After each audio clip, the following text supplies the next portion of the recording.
Hey, it's Clay. Welcome to another League of Legends video. This is going to be my 3.15 top lane tier list.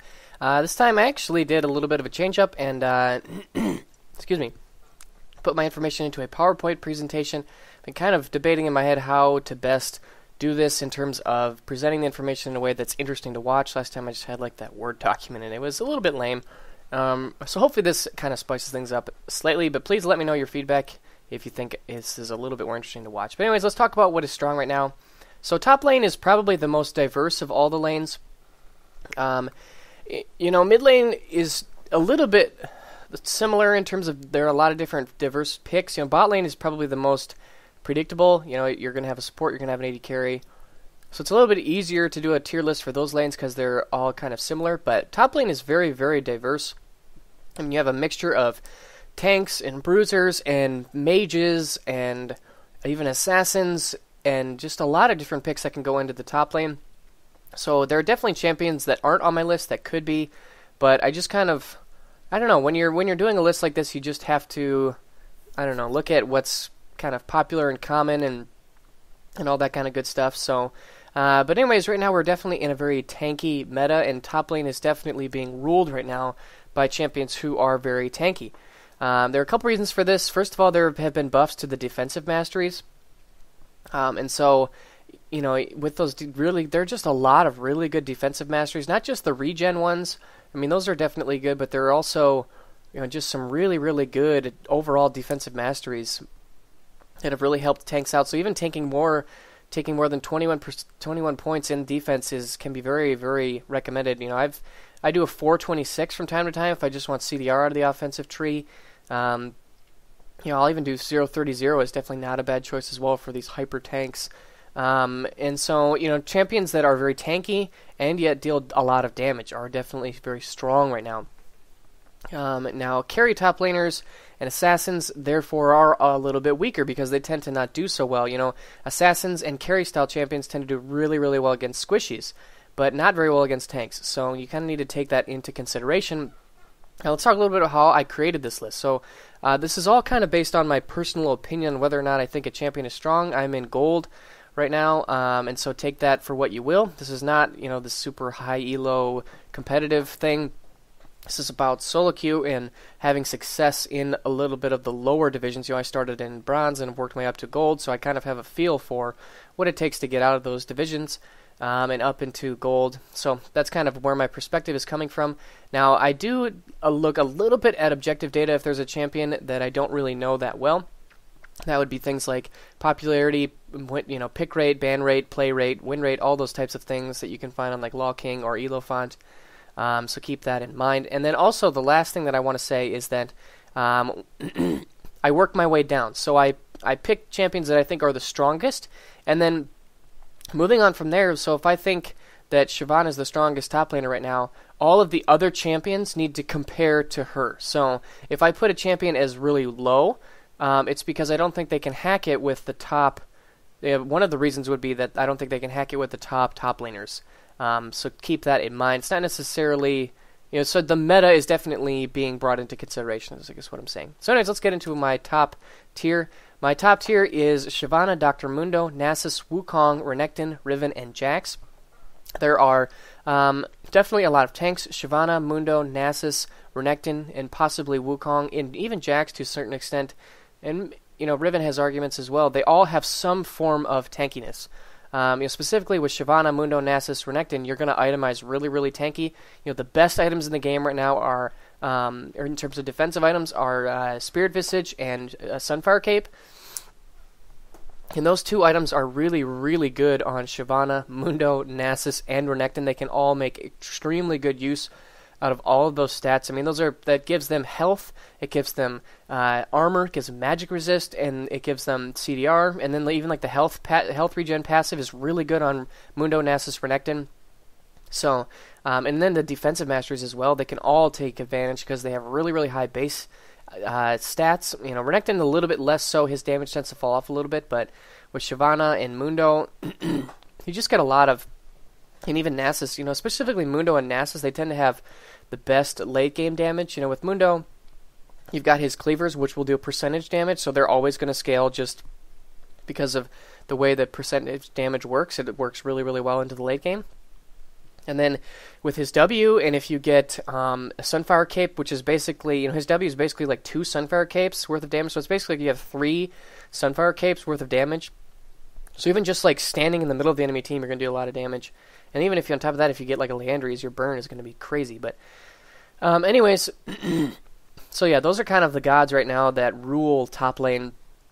Now, when you look at Wukong and Riven and Jax, they're a little bit more carry damage space. Wukong is, I think, top just because his team fighting is so good. His ultimate is amazing in team fighting. I think I saw somebody say something like, if you get like 300 attack damage, you can do like almost 2,500 damage to a single target just with your ultimate alone. So it's pretty crazy. And when you combine that with the fact that it's got a knockup, which is an AoE knockup, which is really, really good. So, and Wukong is always a little bit under the radar, so not a lot of people really know how to deal with him the best, and he has a lot of tricks for people who really know his kit, so I think he's a pretty strong champ for sure. And then Riven and Jax are more of the carry top laners that are really, really good. Riven is strong just because she's so broken right now. I mean, her early game is amazing. She's definitely slated for some nerfs to hit her early game. Her early laning is just absolutely unbelievable, and if you build pretty much straight damage, you also get inherent tankiness with the way her shield works, because her shield scales with attack damage really hard. So if you get a bunch of AD, like a Bloodthirster and a Hydra and a Black Cleaver and a Last Whisper, you're going to do a lot of damage and be tanky and have a really good early game and be a really good skirmisher. She just has the potential to snowball games out of control, so she's definitely got to be top tier. Then Jax. Jax is one of the hyper carries in League. He can, if you get to a late game situation, you get Blade of the Ruin King and Triforce, and then maybe like a Randuin's and Spirit Visage, you are absolutely unbelievably strong. His damage is crazy, his mobility is crazy, he's got crowd control. He's just a late game monster. So you got to have Jax on here, and especially now because games are going longer. I think, if you look at Mundo, Nasus, Jax, Shyvana, they all have really good late games. Even Wukong, they all have really, really good late games. He work really, really well in late game team fighting, because that's another reason late games are going longer with the vision changes, with people still figuring out the meta. Games have kind of drawn out a little bit longer, whereas before, you really wanted to win your lane because the game might snowball by 20 minutes. Well, now that really isn't necessarily the case. And also Riot has done other things like to reduce snowballing. The dragons can catch you up now. There's more. There's a little bit less global gold if you're not taking objectives personally. First Blood doesn't give quite as much gold, so these late game champions do really, really well. So anyways, that's my top tier, and everything else will compare to them. Next up will be my strong picks. Now, these are champions that I think are strong, but perhaps aren't quite as flavor of the month in terms of the meta, or there may be one little thing that's keeping them from being elite. Now, personally, I really like Olaf. His win rate doesn't really back it up, but I think he's pretty strong. He can go tanky, and he can be a real terror in teamfights. He scales really, really well, specifically because of his ultimate, because he cannot be CC'd. If you get a nice mix of, maybe get one damage item and then full tank after that, you're really hard to kill, and you do a lot of damage. You do true damage with your E, which can make you a really good laner against melees. You've got a near perma-slow with your Q, so I actually think Olaf is really good in the top lane. Just kind of, he's one of my actually go-to top laners, and I feel like I can almost lane him against anybody. He doesn't really have any bad matchups because he can farm from a distance with his Qs, or he can scrap melee with his E, and he's got good sustain with his W. I just think he's a pretty strong pick. Now, Singed is, the reason I have Singed high is I think he will always be a strong pick in solo queue, because what makes Singed successful is the solo queue mentality. He preys off of solo queue. So when I say the solo queue mentality, I'm going to say that solo queue is always a little bit disorganized, a little bit like teamwork and coordination is always lacking. You always have people that don't really know what to do. And Singed works really, really well off of that. People are always going to try and chase him to pick up kills on him, and he can just troll and bait people really, really well. He scales really well in the late game, the way that his passive works. He's just a pretty solid pick overall. He does have some bad lane matchups, but against tanks specifically, he can do pretty well. It's mostly the range champions he tends to have trouble against, but I think he's still pretty strong. Now, I have Aatrox up here. He did get a nerf recently, but I still think he's a pretty solid pick, and especially if you go a little bit more tanky now, I think he can benefit from that. The defensive regen masteries work really well on him. He's got a free Guardian Angel. He just has a lot of free stats. His Q is like a miniature Malphite ult, And I definitely think he's still a solid pick who can do quite well in top lane, but he did get knocked down a little bit with the recent nerf. He might be a little bit lower than this, but personally, I still think he's a solid pick. Now, Rengar is a little bit of a flavor of the month in the last little bit, especially with the Korean tanky build, where, again, focusing on Sunfire Cape, Spirit Visage, and then after that, you tend to maybe build some offensive items. So you get the defensive items to get you through his a little bit weaker laning phase, and then late game, you with your ultimate and maybe like a Triforce or a Hydra or a Last Whisper, then you can still pretty much one-shot squishies. You can get on 80 carries very, very reliably, and then you're tanky enough to kind of survive. So it's a little bit of the best of both worlds, somewhere in between the full tank Rengar and the full assassin Rengar. And then lastly, Teemo. The big thing about Teemo is the changes to vision. There are no more oracles. There's no more pink wards are now seen. So it's a lot harder to control his mushrooms. So if you go AP Teemo, especially as you get into late game, you just give your team so much map control with his mushrooms.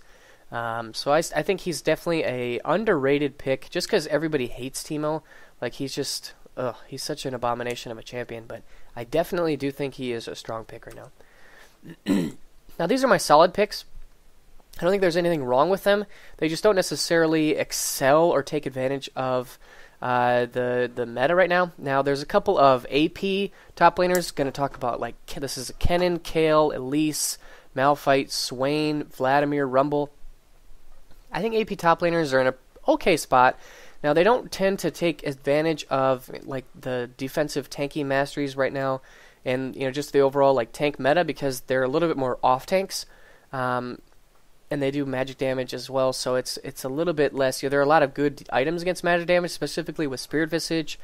You can get Spirit Visage and negate a lot of the damage, and a lot of these champions are going to get Spirit Visage anyways, so when a core item to counter you is really good, that definitely doesn't make you as effective, but I still think that these AP top laners are quite good, especially if your team wants to go with an AD mid. This can really help with that. We've got a couple of other interesting picks, I think. I actually misspelled Kha'Zix, my apologies. Now, I think Kha'Zix is the best top laner assassin right now, just because I think he can scrap really well with melees with his Q. He's got good mobility with his E, so he can stay nice and safe. And so yeah, I definitely think that Kha'Zix can be a strong choice in terms of assassin in the top laner. Now, Tryndamere is probably the best melee carry. He works really well in top lane because he gets that early crit, so his early laning is a lot better than other melee carries, and his E gives him really nice mobility. We've got Lee Sin. I think he's a pretty solid top laner. He's got a fantastic mobility. With Hydra, he becomes a monster split pusher. He's almost impossible to catch.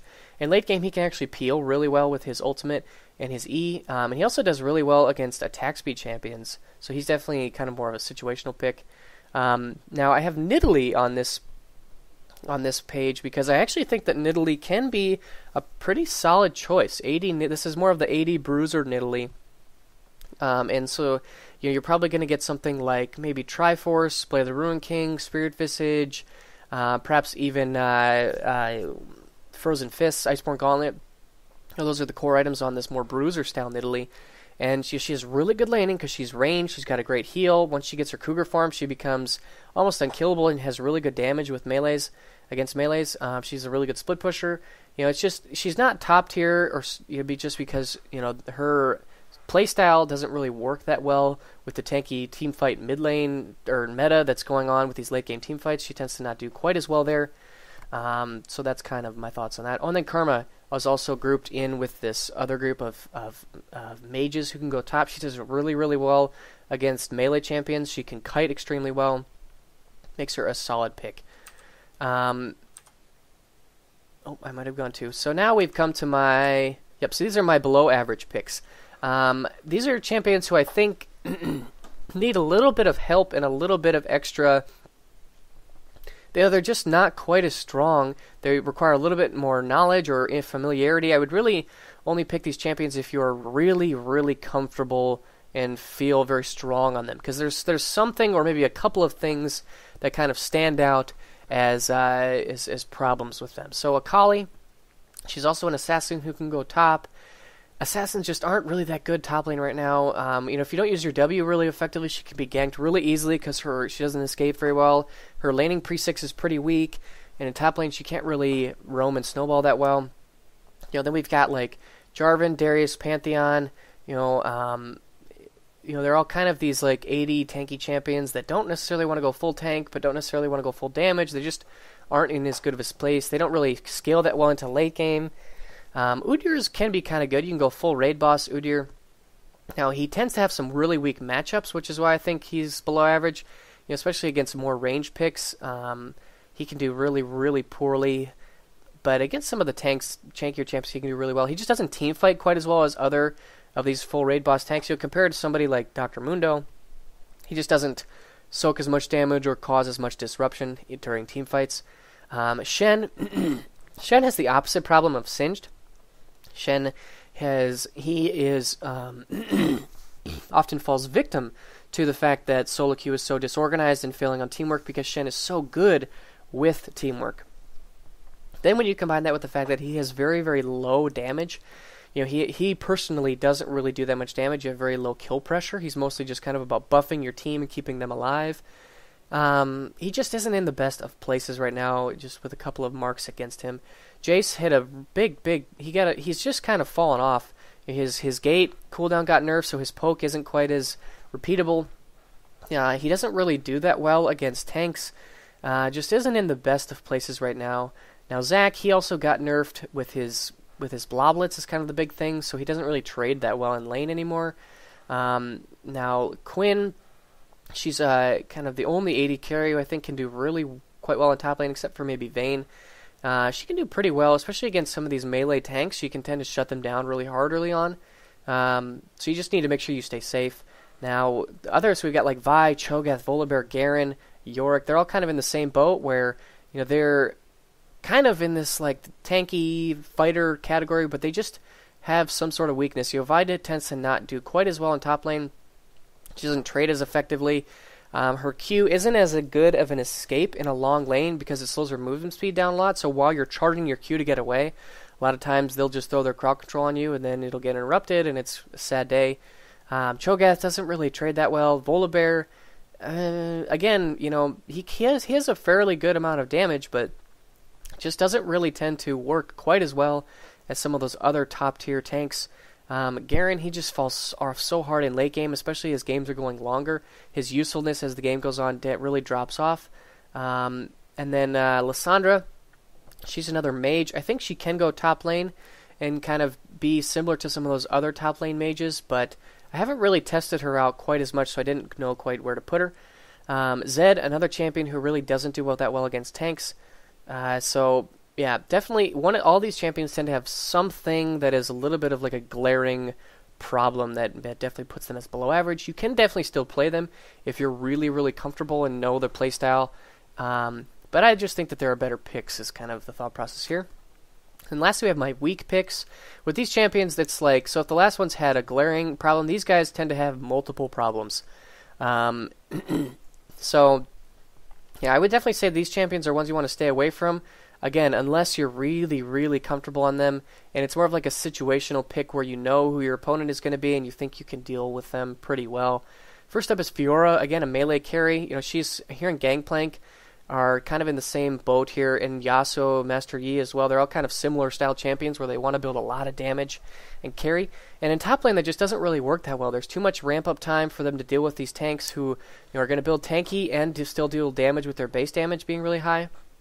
So Fiora, Gangplank, Master Yi, Yasuo, not going to really do that well in top. They're all susceptible to being ganked, and they just don't really do that well in the current meta. You could also throw Poppy in there as well. She's a champion who has very, very weak laning, but scales really hard. Poppy is kind of a thing where she has to be down undertuned, or else her kit would make her extremely overpowered because of the way her ultimate works, where she is invulnerable, except for one target. It's just such a broken mechanic that if the rest of her kit was strong, she would be broken. Aurelia is kind of similar where, just because she has so many different things, it makes her a master of none. And I don't know, I just think she's just very, very, she's extremely average at everything. And I could almost, at every aspect of her kit, you could find a champion who does that and other things better. Warwick, I think he actually has the potential to be an interesting pick. His Q gives him percent damage, so that can work well against tanks. His ultimate is pretty much always going to be useful, especially if you go a little bit tankier. I don't know. I still need to work with this one a little bit. I just am not convinced that he can lane very effectively. I don't know. I'm just not really sold on Warwick yet, but he has potential to maybe rise up the list a little bit. I've seen a little bit of him in, I think I saw, was it Darien playing for Gambit at the Battle of the Atlantic? So time will kind of tell. Maybe I'm just a little bit jaded from seeing too many bad Warwick jungles. I don't know. I just don't necessarily know if Warwick is in such a good place, but I still need to kind of test this out a little bit more. Now we've got some other mages here. Mordekaiser and Rise are kind of a little bit similar. They both scale pretty well, but they tend to not do quite as well in top lane, where then their lack of escape can be a big problem. Mordekaiser doesn't really have any way of getting himself out of trouble, and Rise only has his W before level 6, and then his ultimate gives him move speed. And so it just can make things a little bit tricky, where you're going to rely on your summoner spells to escape from ganks, and if you get camped, you're kind of screwed. Whereas if you contrast this with somebody like Dr. Mundo or Nasus, they have a lot easier time getting out of a gank, or they have ways to kind of deal with being isolated a lot better. Now Xin Zhao, Sion, Nunu, Trundle, again, champions who are just weak, a little bit undertuned right now, and don't necessarily have as much of a place. So anyways, that is my tier list. If we go back to these really top tier picks, these are the champions you really want to be focusing on, in my opinion, because they're really, really good right now. And so yeah, I hope you guys enjoyed this video. Let me know your thoughts down below, and I'll see you again soon. Bye.